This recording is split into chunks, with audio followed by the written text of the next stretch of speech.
empowerment, education to healthcare, governance and more.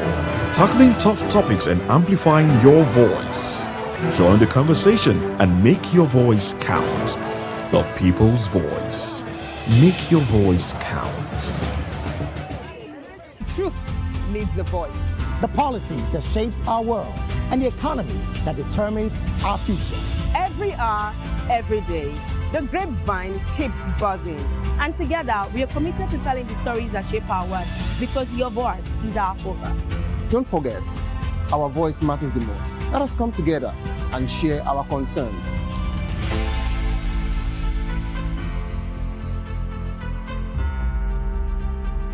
Mr. Familoni, and here's to VOP TV. Keep watching, stay tuned, do not touch that dial. My name is Made Kutsi and you're watching BOP TV. Keep watching. Welcome, my name is Zika Davis. Distinguished ladies and gentlemen, boys, viewers, everybody, boys and girls. This is VOP TV. Do you know what that means? Voice of the People TV. You don't have a voice, don't come here. You better make sure your voice is heard. Are you ready for the extraordinary? Something big is happening on your screen. Introducing VOP TV. Now streaming on SLTV channel 264. From breaking news to captivating conversations, news analysis, giving you all sides to the story. We break in-depth discussions on the issues that matter, from politics to sports, entertainment, and lifestyle. VOP TV on SLTV channel 264. Join us as we redefine what television means to you. Voice of the People Television, VOP TV. Now you have more than a voice.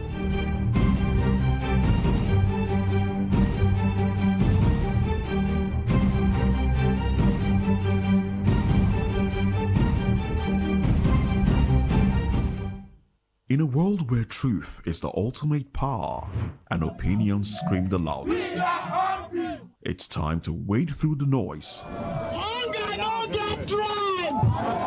Hunger no get religion. And scan the human interest in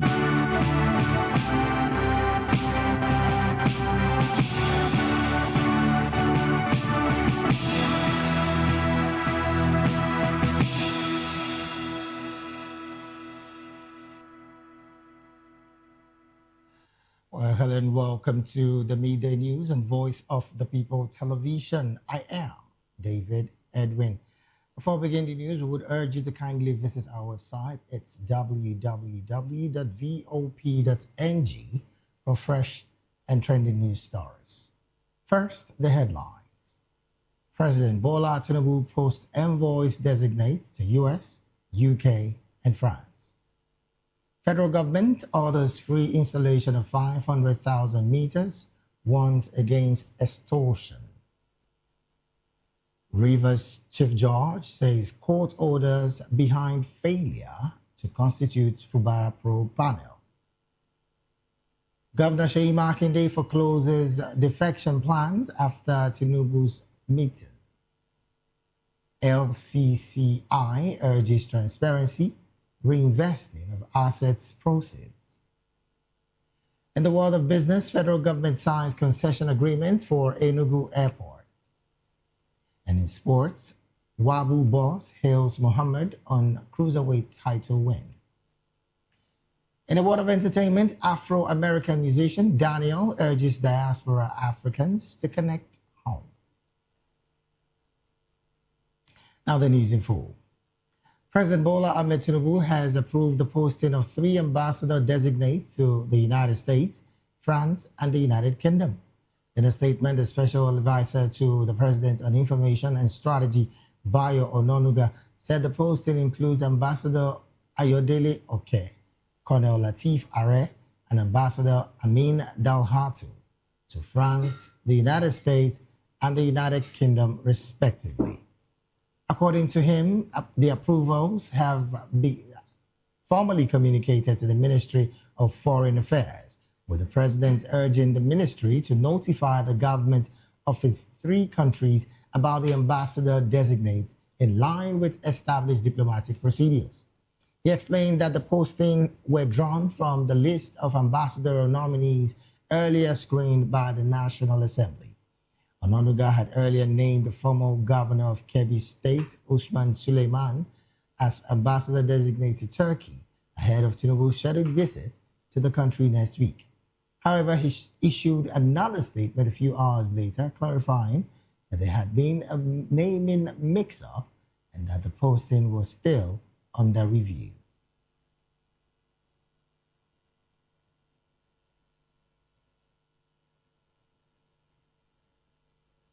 Still on some diplomatic matters, the federal government says its security collaboration with the United States has strengthened counter-terrorism operations, especially in Nigeria's northeast, northwest, and north-central zones, adding that it remains committed to strengthening the cooperation to better protect lives and properties across the country.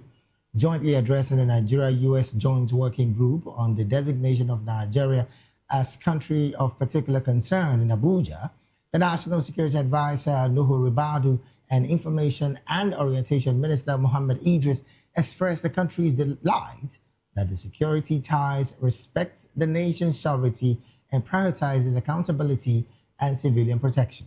Ribadu reaffirmed the security partnership between the two countries, pledging closer ties to curbing terrorism, protecting civilians, and strengthening accountability across conflict-affected areas, adding that Nigeria approached the talks as a partner committed to practical outcomes.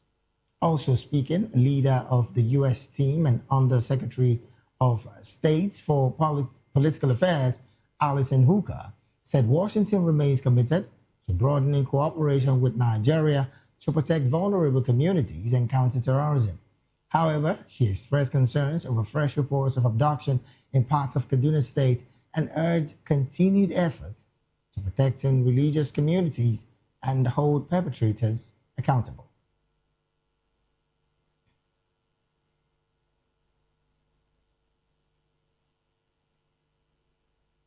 Away from that report, the Minister of Power, Adebayo Adelabu, has warned electricity distribution companies, that's the DISCOs, and meter installers against extorting consumers or face prosecution. He emphasized that the meters were procured under the World Bank-funded Distribution Sector Recovery Program, that's DISREP, and must be installed free of charge. Adelabu spoke during an on-site inspection of the newly imported tranche of 500,000 meters at APM terminals at Apapa, Lagos, as the federal government intensify efforts to close Nigeria's estimated 7 million electricity meter gap.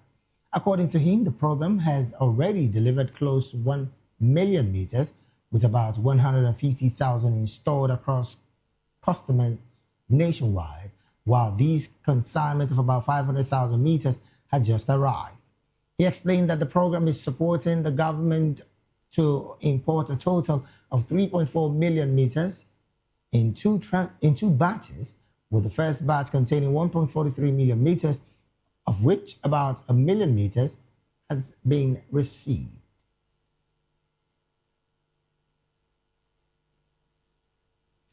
Moving on, the Lagos Chamber of Commerce and Industry, that's the LCCI, has called for transparency and accountability in the federal government's proposed sale and privatization of national assets in the 2026 budget.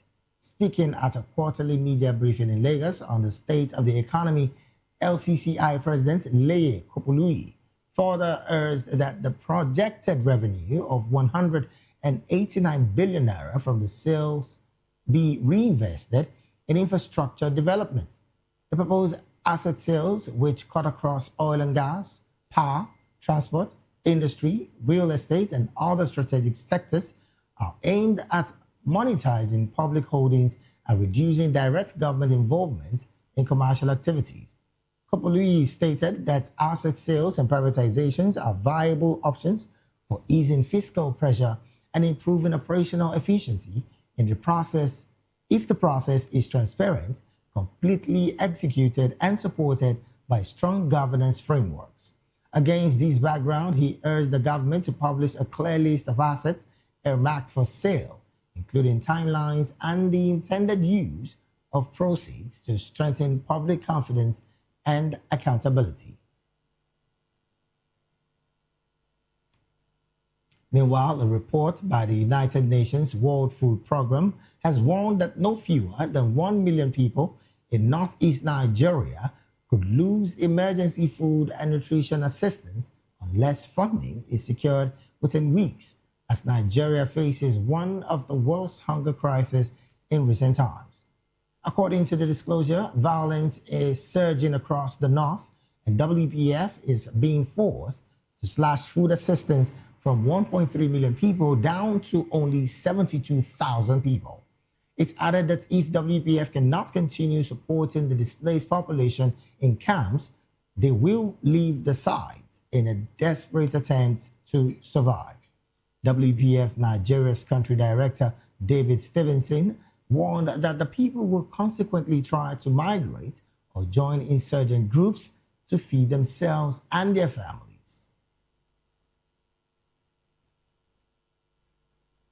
And now to some political matters. The Chief Judge of Rivers State, Justice Simeon Amadi, says that subsisting court orders restrain him from constituting a 7-man panel to investigate the Rivers State House of Assembly allegation of gross misconduct against Governor Siminalayi Fubara and his deputy, Professor Ngozi Odu.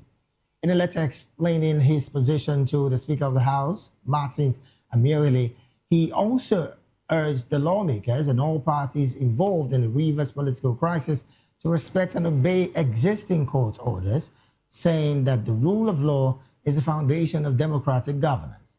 The Assembly had commenced impeachment proceedings against Fubara and his deputy over alleged gross misconduct and formally requesting the Chief Judge to constitute a panel in line with the Constitution. However, Amadi disclosed that his office received 2 separate interim injunctions by the Oyibo Division of the Rivers State High Court, seated in Port Harcourt, on the same day, restraining him from receiving, considering, or acting on any impeachment-related request from the Assembly.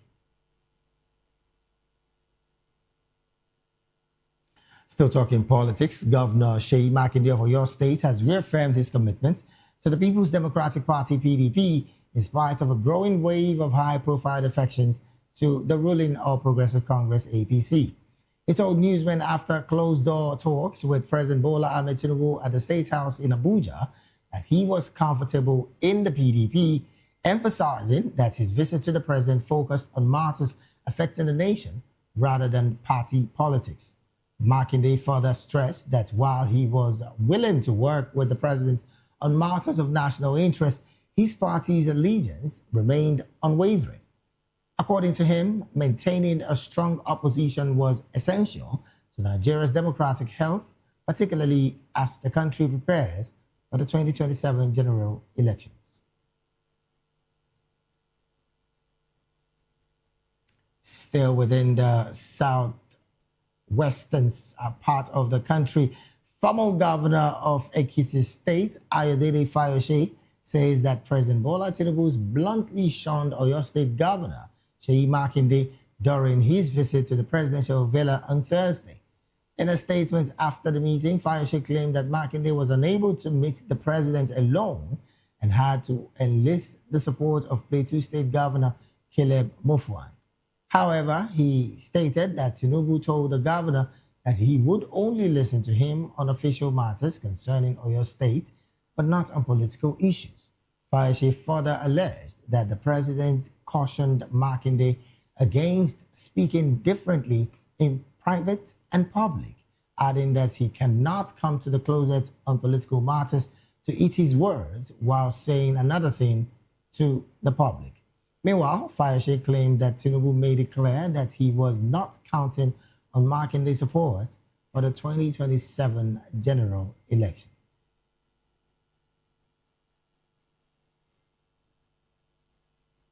Moving on, the National Judicial Council, that's the NJC, has recommended 14 lawyers to President Bola Tinubu for appointment as judges of the Federal High Court. In a statement to that effect, NJC's Deputy Director of Information, Kemi Babalola Ogedengbe, said the body took the decision at its 110th meeting, presided over by the Chief Justice of Nigeria, Justice Kudirat Kekereekun. According to the statement, the council had awaited and eventually received a no adverse security report on the candidates before forwarding the candidates' names to the president.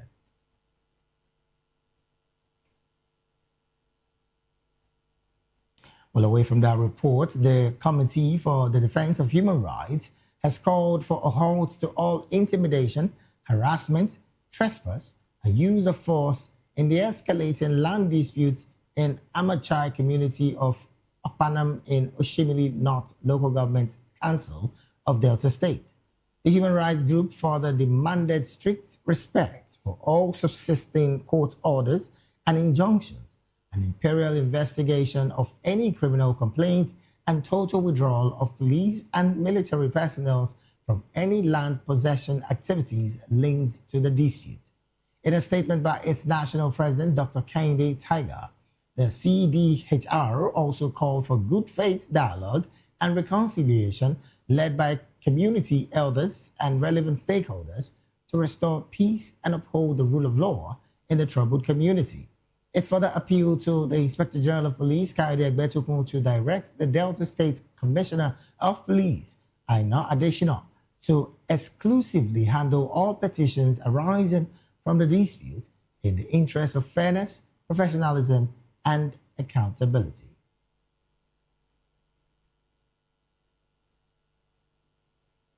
Meanwhile, Lagos State has taken a major step towards universal health coverage and the inauguration of an enforcement team for its mandatory social health insurance policy.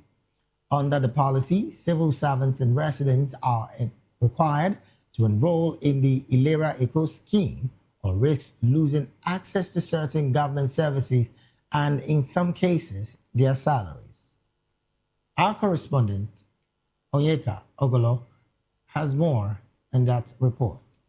Access to afford. Lagos State is stepping up efforts to ensure every resident has access to affordable health care with the formal inauguration of the Lagos State Health Scheme Enforcement Team.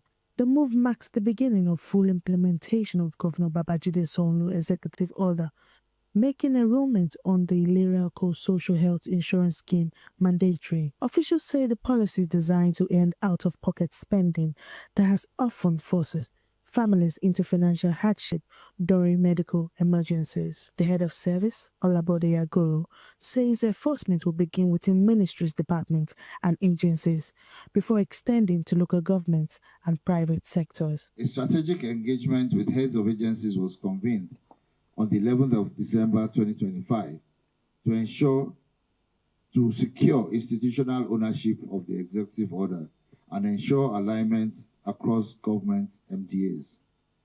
The engagement was facilitated by the Parasitals Monitoring Office, and it provided a unified platform to clarify expectations, harmonize approaches, and build a common understanding enforcement framework. He adds that such civil servants must now present proof of enrollment during monthly staff audits, with salaries at risk for those who fail to comply. For any staff, the salary will be withheld. At the federal level, the Director General of the National Health Insurance Authority, Dr. Kelechi Ohiri, praised Lagos for aligning with the national drive for health sector reform, describing insurance as a key tool in preventing what he calls health poverty. When I heard that today the enforcement team was going to be inaugurated, I decided to fly into Lagos this morning, not just to witness it, but also to offer our support and solidarity as we move this forward. Officials of the Lagos State Management Agency say the scheme offers a range of plans, including options for senior citizens and residents in the diaspora, to ensure inclusivity and sustainability. The state government says enforcement team will operate with professionalism as Lagos moves closer to achieving universal health coverage. I am Monica Okolo, reporting for VOP TV. Well, thank you so very much, Onyeka, for that report. We'll go straight to the analysis segment of the Midday News right about now. And joining us to make sense of these stories and more on the analysis segment of the Midday News in the studio with us is Dr. Peter Anosike. Dr. Peter is an economist, a Nobel writer, and also one who I must say is a public and political affairs commentator on this table. Dr. Peter, a very good afternoon to you, and thank you for having me.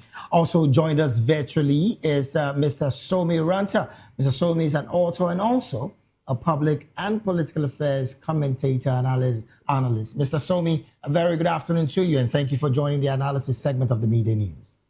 Good afternoon to you and to Dr. Peter Anosike.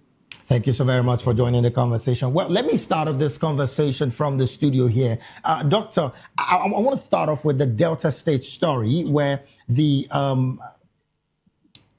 committee, the Committee for the Defense of Human Rights in the state there has called on all of the security agencies, plus again, even members of the community of Amachai community of Akpanam in Oshibli North local government area of the state to not only respect subsisting court order, but most importantly to hold on up until every single investigation and complaint is totally looked at.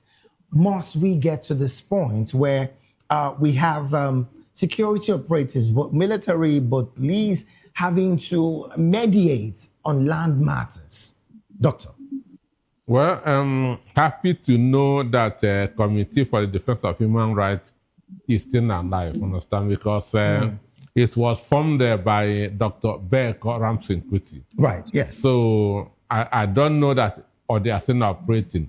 Because right now, most of the popular civil society groups we used to know 10, 20 years ago, that are no more there. So for me, the difference between human beings and animals is the court. The court of law. That is the only difference between animals and human beings. Okay. That's the court.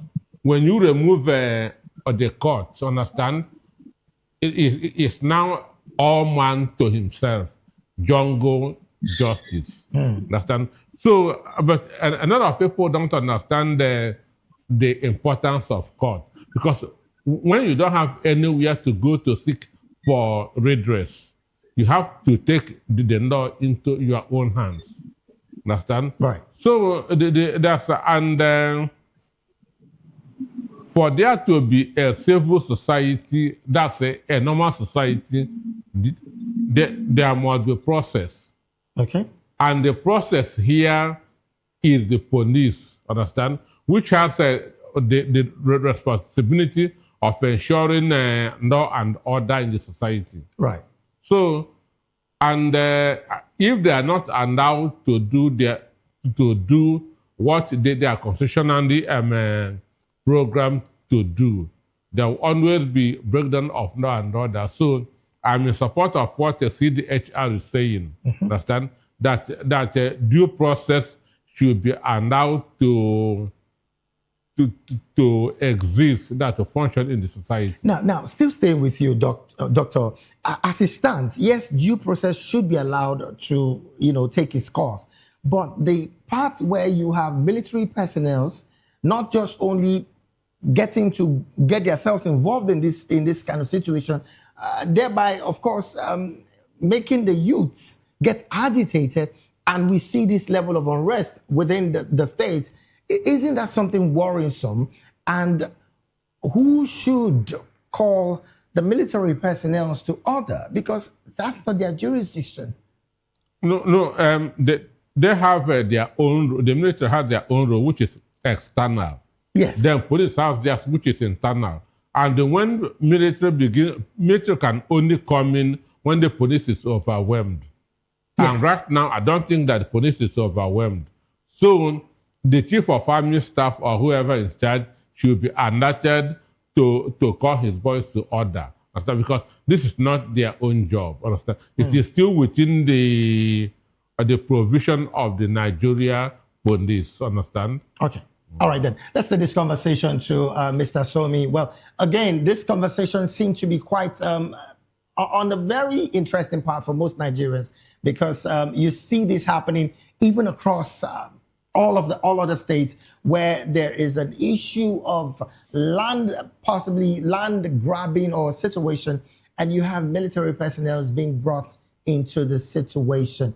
How much of this should the community get involved with? Now, my question clearly about the community now is, should considerable dialogue and reconciliation be put into the fray before getting the military personnel to be involved in settling disputes when it comes to land?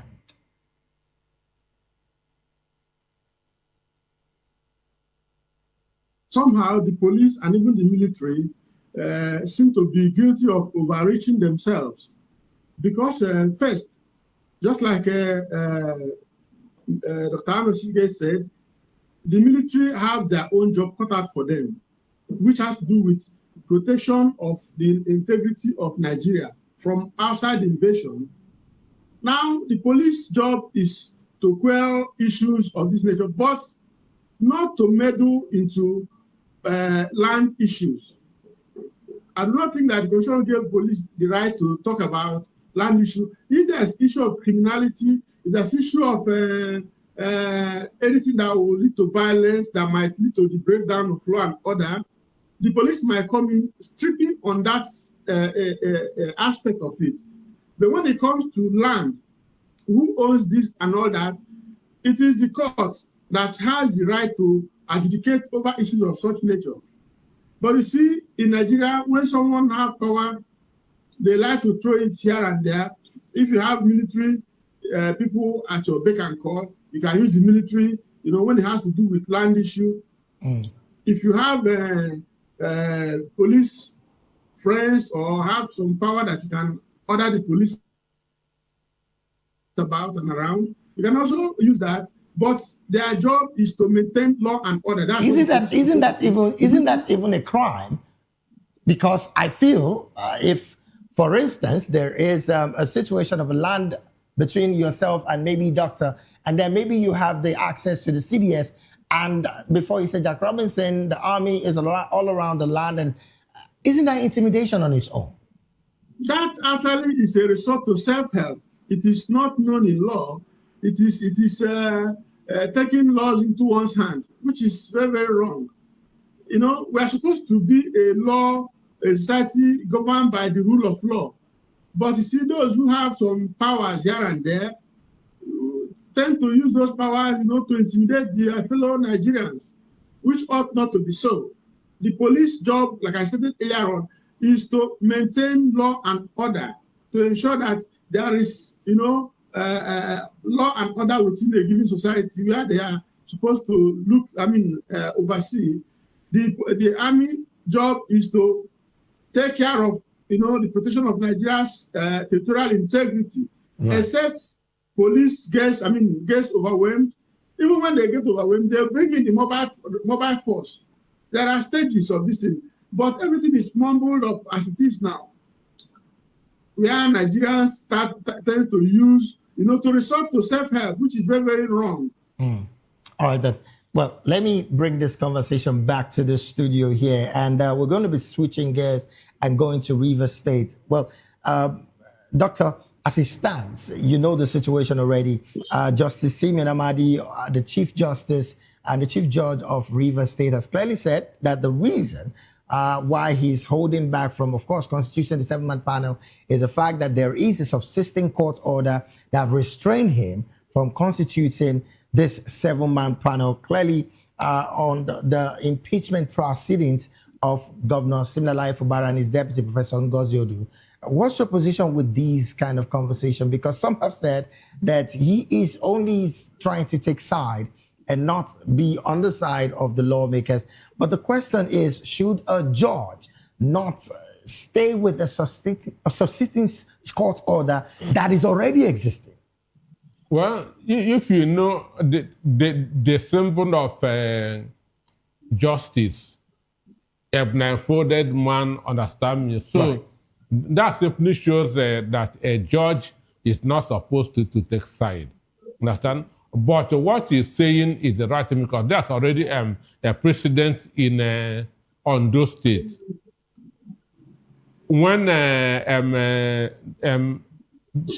or they wanted the present governor to be impeached. That's, but there were cases surrounding it, and because that even the judge in Ondo wanted that to side the governor then, but the Supreme Court, the CGN cautioned him that he must finish with those matters before setting up any investigation panel. Right. And that was what saved the Ayetiwa from being impeached.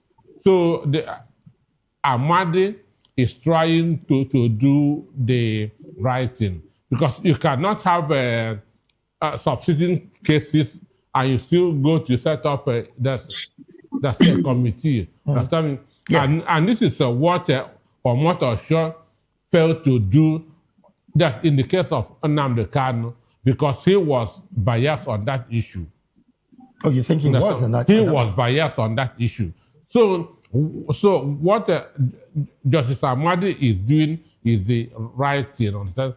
Finish all the things that you have, that you can now focus on the investigative part of the conversation. But I'm still going to stay with you, Doctor, because as it stands, there is also the conversation surrounding the most affected in all of this drama that is happening in River State. There's a saying that says, when two elephants fight, the ground suffers. How much of governance has River State witnessed with this level of inconsistency between the House of Assembly and the sitting governor, who again, as we speak, has pitched tent with the All Progressive Congress? Well, it is the people of River State that is suffering. It is a dividend of the democracy that is being stored in River State. We've not had up to 6 months of governance since 2023. Mind you, the 6 months of EBAS was a waste. Right. EBAS never did not do anything in River State. Even with allocation given to him? And he didn't give account. Understand me? Then FOBRA cannot focus, cannot concentrate with what a Nyesom Wike is doing. In all this, it is the River State that is suffering. Now, Doctor, a very interesting conversation you've brought up now. The sole administrator of River State, under that 6-month spell of suspension, clearly, like you did mention, did not give any specific account of the allocation given to him. On the part of economy, Doctor, how much of a progress is that having on the state, Rivers, in that 6 months? Plus, should the assembly not be concerned about taxpayers' fund allocated to a sole administrator for 6 months that was not clearly indicated for? The state assembly called for accountability, but he told them that they are dreaming, that they never appointed him, that he can only account to the president. Which again, there is no news of his accounting to the president. It could be done in Tinubu's bedroom. Understand? It could be done in Tinubu's bedroom because how much of an implication of because Tinubu never consulted the assembly before appointing him, so we don't know how his appointment was made, and we may not know how account was done. Okay, let me take this conversation to Mr. Somi. Well, this conversation about the impeachment of Siminalayi Fubara is ongoing, and some have said it is almost impossible for Siminalayi Fubara, who have pitched tent with the APC right now, to be impeached by any lawmaker or even lawmakers in that state. But I'm not even going to that direction. Let's talk about governance in Rivers State. Since 2023, of course, where Siminalayi Fubara was elected governor of the state, looking at the trajectory of the economic implication of both the 6-month suspension and this underlined war between himself and the lawmakers of the state? Is there the possibility that economic implication for Rivers would mean a decline in a state that has consistently been churning out good numbers of returns every other month?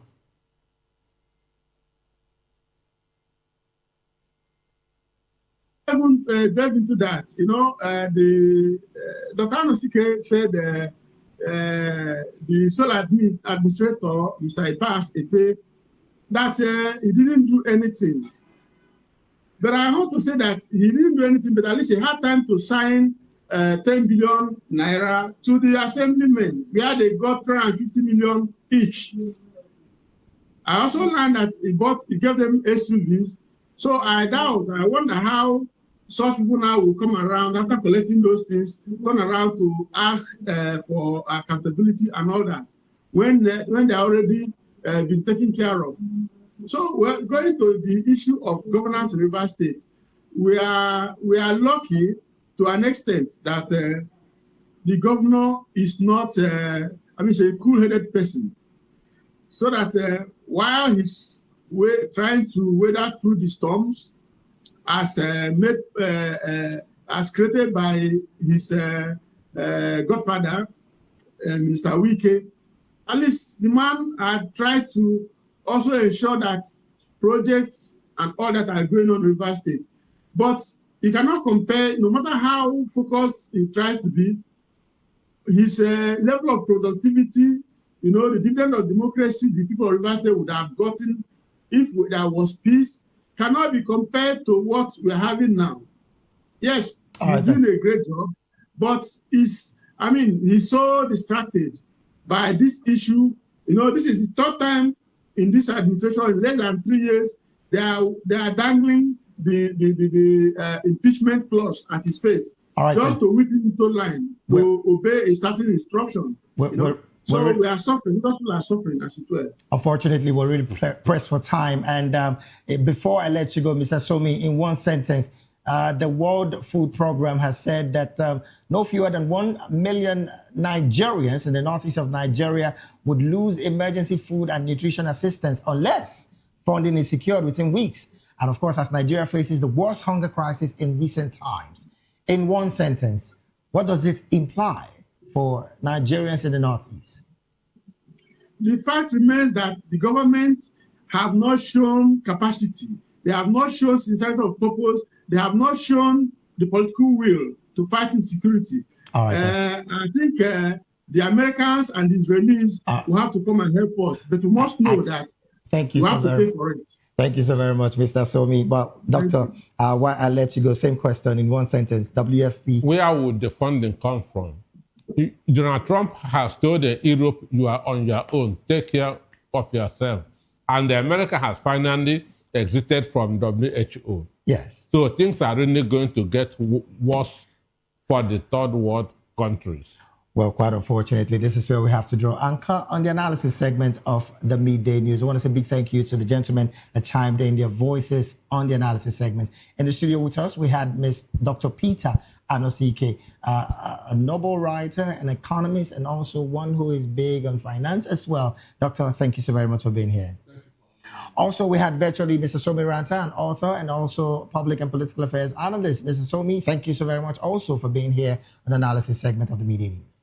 Thank you for having me. We'll take a very short break right now. When we return, more stories on the Midday News will be up next. Please stay with us.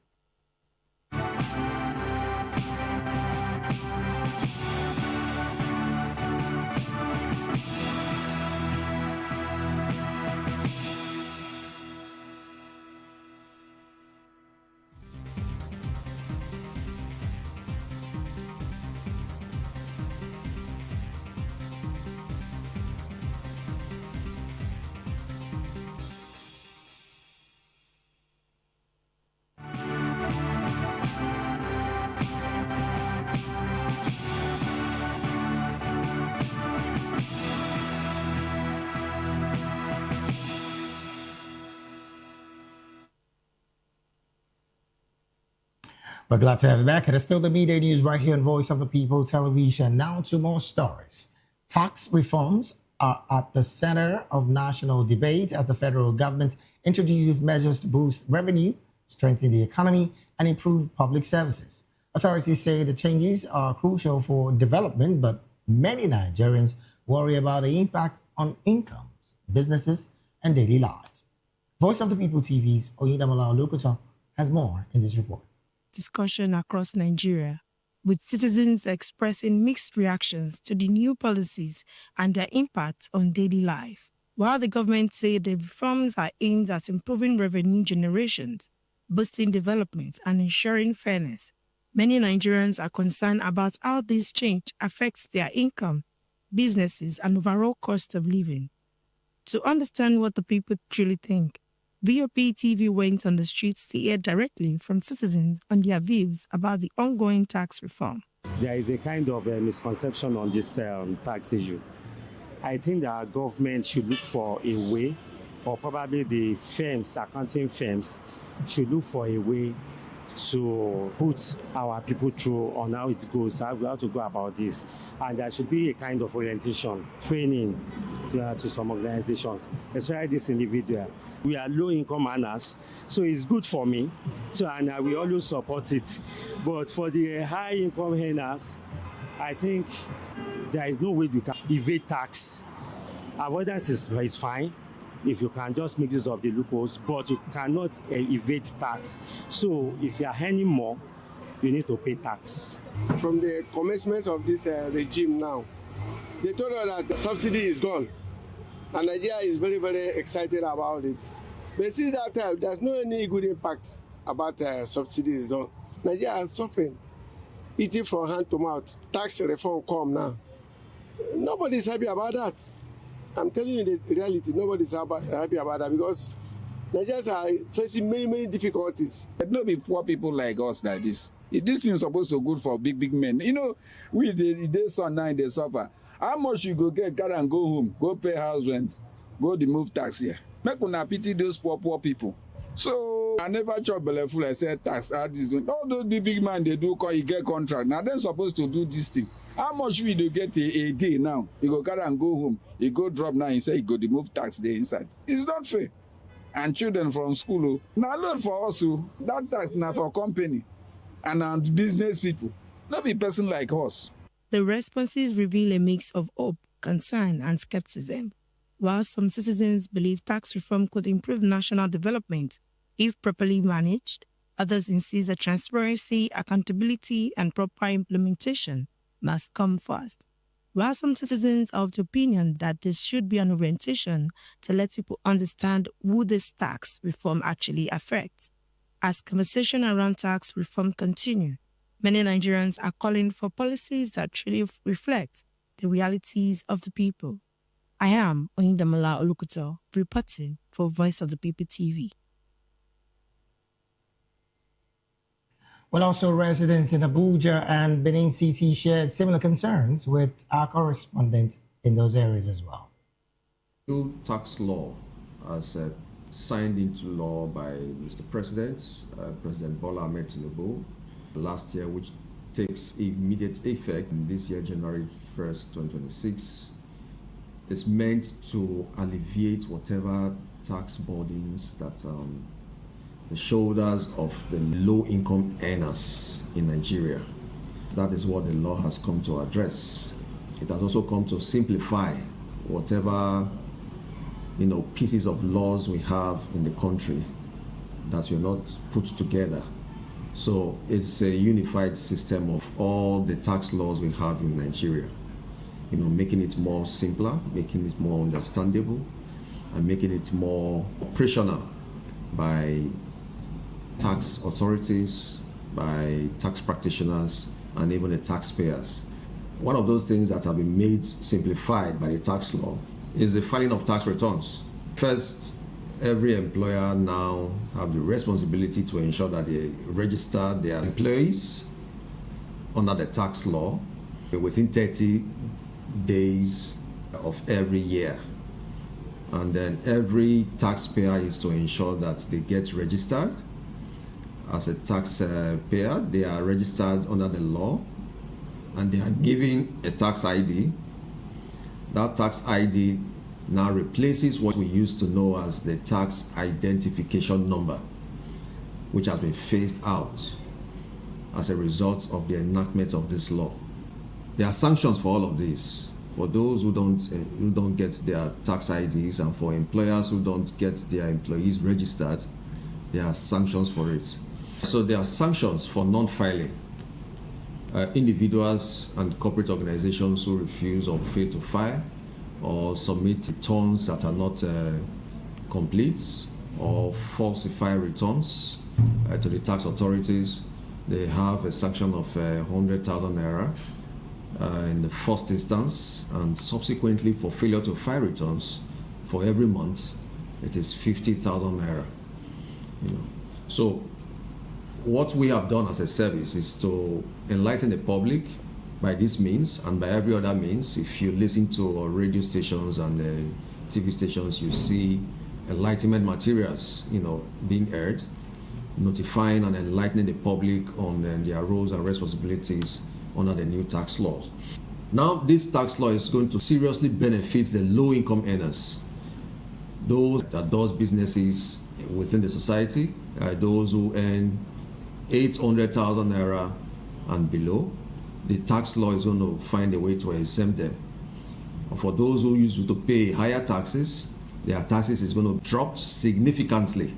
For instance, somebody who is paying about, say, 10,000 naira tax a month will now be paying even less than that. So the person is taking home, additional extra income into his pockets. And you begin to see the ripple effects in the economy of that individual and the society generally. Well, thank you so very much, Oyindamola and Rhoda, for that report. Elsewhere, the Edo State government has arrested a cleric, Bishop Gideon Osage Osaze, founder of the Royal Life of Christ Brethren Ministry, over alleged sexual abuse involving two sisters who were minors at the time the incident reportedly began. Our correspondent in Benin City, Rhoda Johnny, reports that the arrest followed months of investigations after a formal complaint with authorities saying the action was taken to ensure justice and protect the victims. The Edo State government has arrested Bishop Gideon Osage Osaze, founder of the Royal Life of Christ Brethren Ministry, over allegations of sexual abuse involving two sisters who were minors at the time. The victims claim the abuse spanned several years and included intimidation and threats to keep them silent. I'm 20 years old. In the middle of the night, when I was in a deep sleep, I was feeling some funny touch over my body. I felt it that somebody wants to off my dress. Then I woke up and I saw him.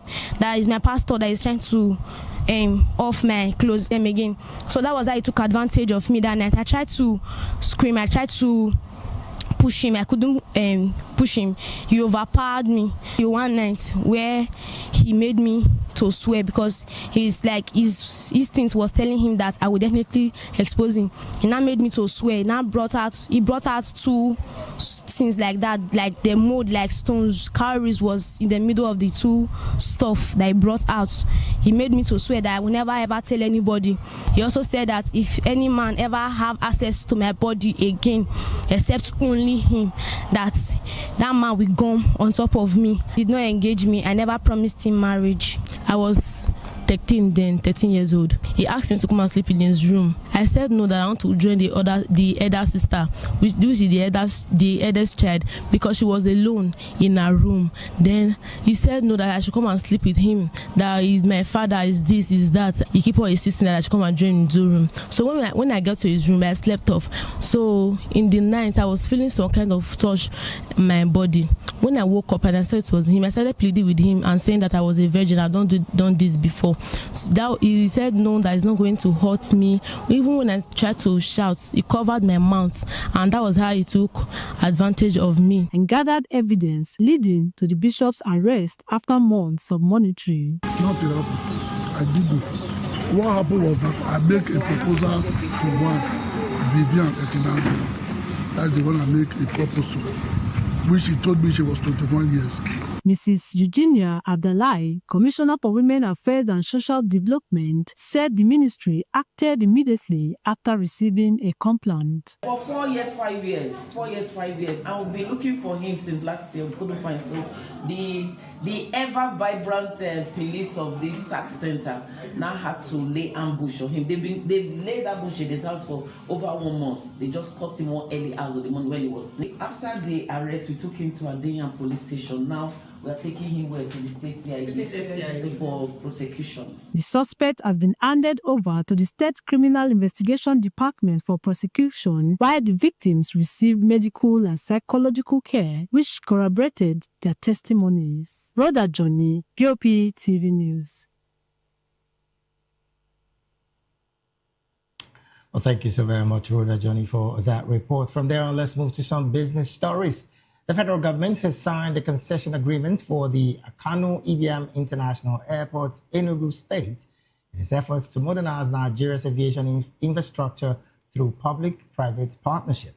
The Special Advisor of Media and Communications to the Minister of Aviation and Aerospace Development, Tunde Moshood, disclosed that the agreement was signed in Abuja by the Minister Festus Keyamo. He added that the signing ceremony was attended by officials of the Enugu State government, led by Commissioner for Transport, Dr. Obi Ozo, and representatives of the Consensus Aero Alliance, including Chooks and Ekwe, amongst others. According to him, Keyamo described the signing as the culmination of a long and transparent process that began several years ago, explaining that after the approval, the ministry, FAN, and Aero Alliance held extensive negotiations, including consultations with aviation unions to safeguard workers' welfare.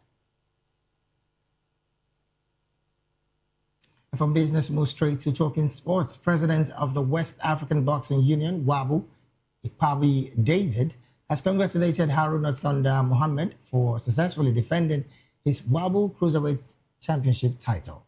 In the thrilling match, Mohammed showcased exceptional skills and determination, defeating Ni Labi in a closely contested bout. The impressive win solidifies Mohammed's position as one of the top cruiserweights